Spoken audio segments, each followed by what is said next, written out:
Okay, hi everyone. Last story of today is gonna be a love story. Okay, so it's about a love story between me and my failure. So we have regret, we have goodbye, and we have failure. What a sad Wednesday. Right? 2 years ago, I went to climbing with my friends. And actually, it was my first time of climbing, and we didn't do it in a climbing gym. We did it outdoors at a real mountain. The activity organizer told me this was a good sport for entry-level players to try and practice. And our trainer gave us some guidance on the specific techniques and showed by climbing himself.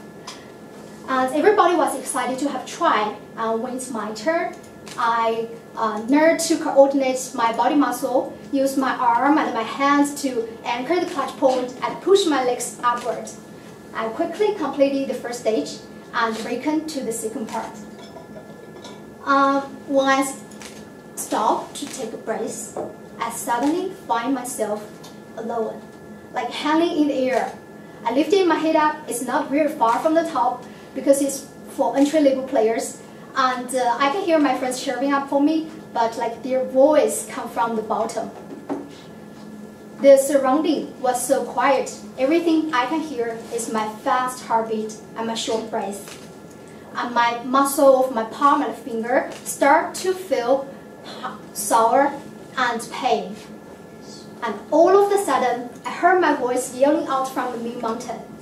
"Let me go down, I just can't."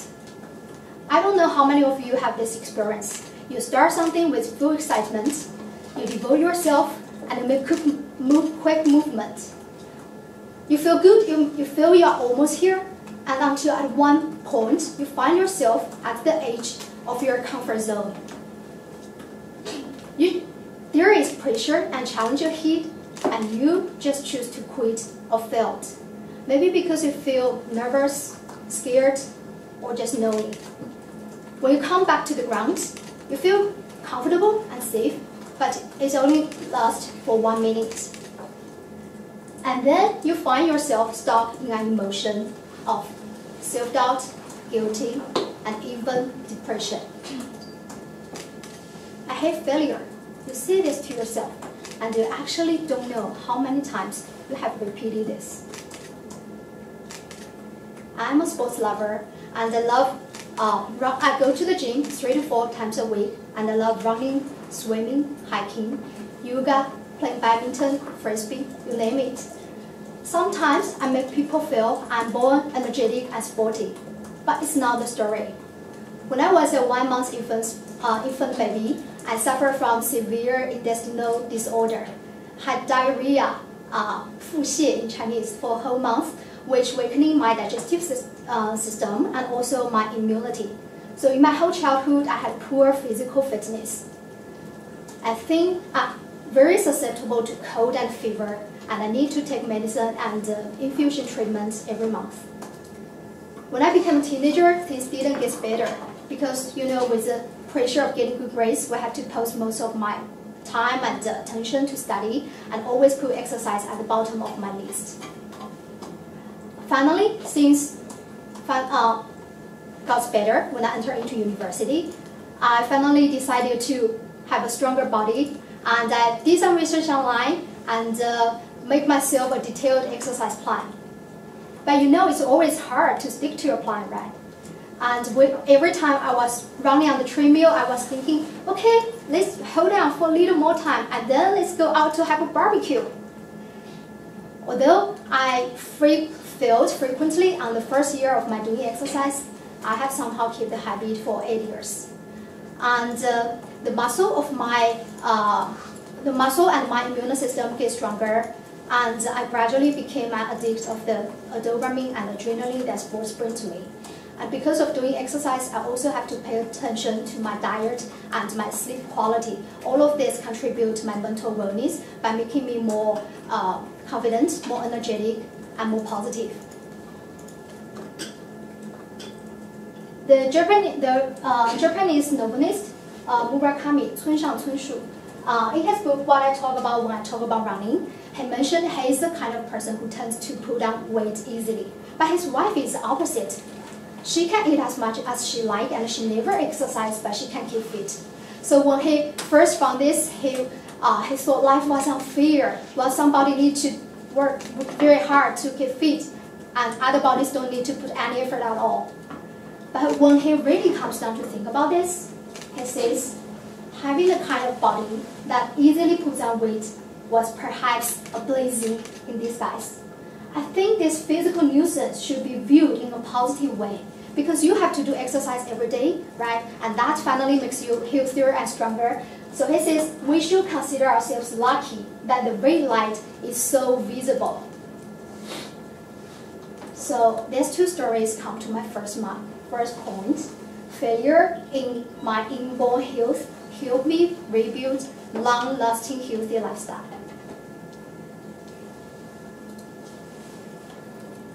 When I was a third-year student in the university, I got an opportunity to study in France as an exchange student for 1 year.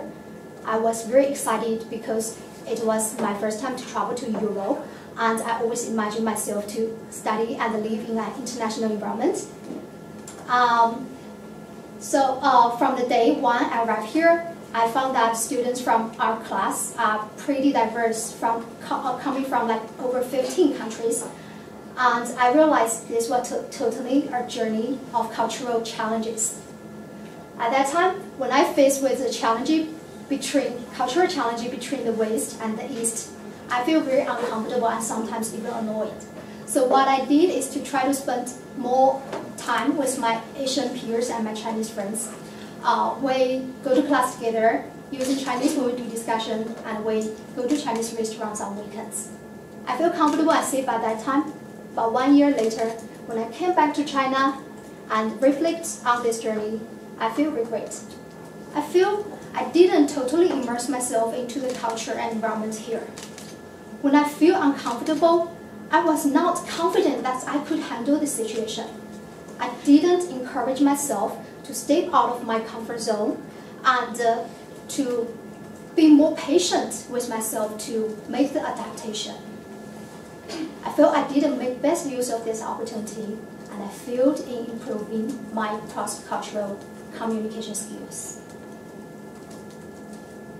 When I read the book, Lean In, Shirley Sandberg, she mentioned a meeting she hosted at Facebook.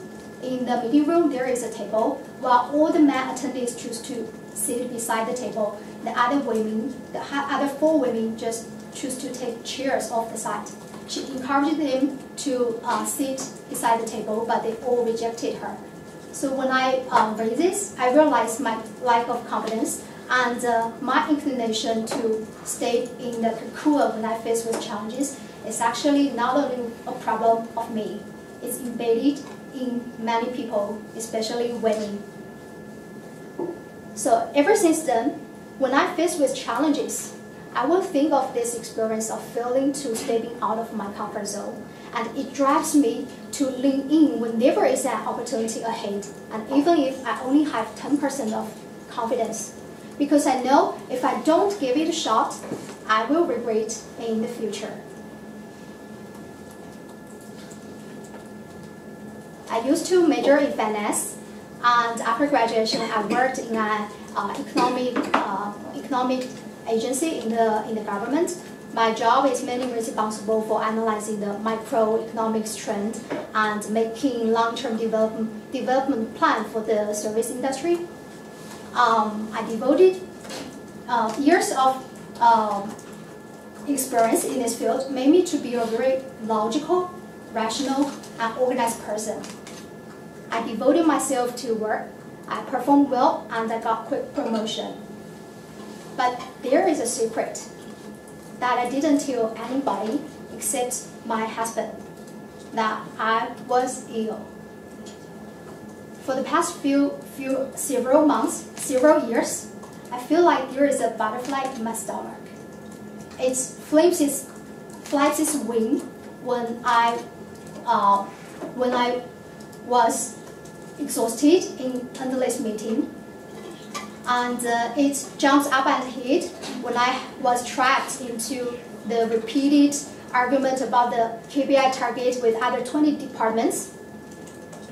And it stomps to my stomach skin when I have to dealing with thousands of data.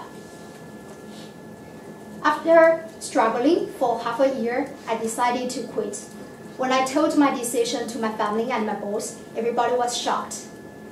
People think I gave up a so-called iron rice bowl, 铁饭碗 in Chinese, which can be my lifelong career and my bright future. And they thought all the effort I had put in climbing my career ladder was all in vain at last. On August 2nd, I packed my luggage and flew from China to Singapore. And in the past months, like many of us here, we were busily settling down. And you know, it's not an easy thing when you relocate to a new country and swap to a new field, and you have to balance your life and study. But I do feel something different in this process.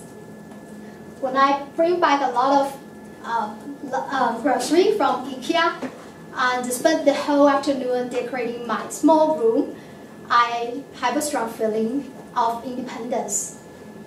When I walk in the campus and find myself surrounded by people with different color skins and people who speak different languages, I have a strong feeling of vigor. When I can express myself freely in the class and have an open discussion with the professor and sometimes even challenging the authority, I have a strong feeling of confidence. When I connect people with different backgrounds and listen to their stories, I have a strong feeling of diversity.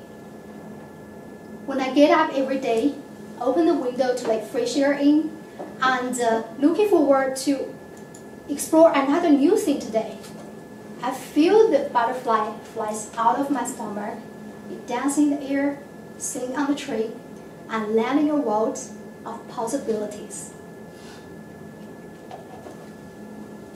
So you see, my failure in climbing the career ladder finally enabled me to explore another part of myself. The creative, artistic, and emotional girls who have been overlooked and repressed for a long time. A lot of time in my life, I have went through the kind of failure just like my climbing experience. Sometimes I even feel I'm like Sisyphus who keeps pulling the rock up the hill, and every time when I feel I'm already reached the top, the rock goes down and I have to start from the ground. I'm frustrated and find myself stuck in an emotional trap of self-doubt and guilty with by myself. Until last year, I learned an online course, Positive Psychology, taught by Professor Talban Shahar from Harvard University. And it totally changed my mind. He says the most creative people, the most innovative individuals, they are also the ones who failed the most times. They apply for more jobs than others, they write down more manuscripts that are rejected by others, and they did experiments that are failed more than others. So next time, and research also shows people who are in the process of working towards their goals actually have more happiness and last longer time than those who have already reached the top. So next time, when you are failed to stick to your exercise plan, when you miss an opportunity, or when you are rejected by a dream company or dream offer like GGC the last time, please say congratulations to yourself and keep going. Because it is in this process that makes us stronger, makes us more resilient, and makes us more positive.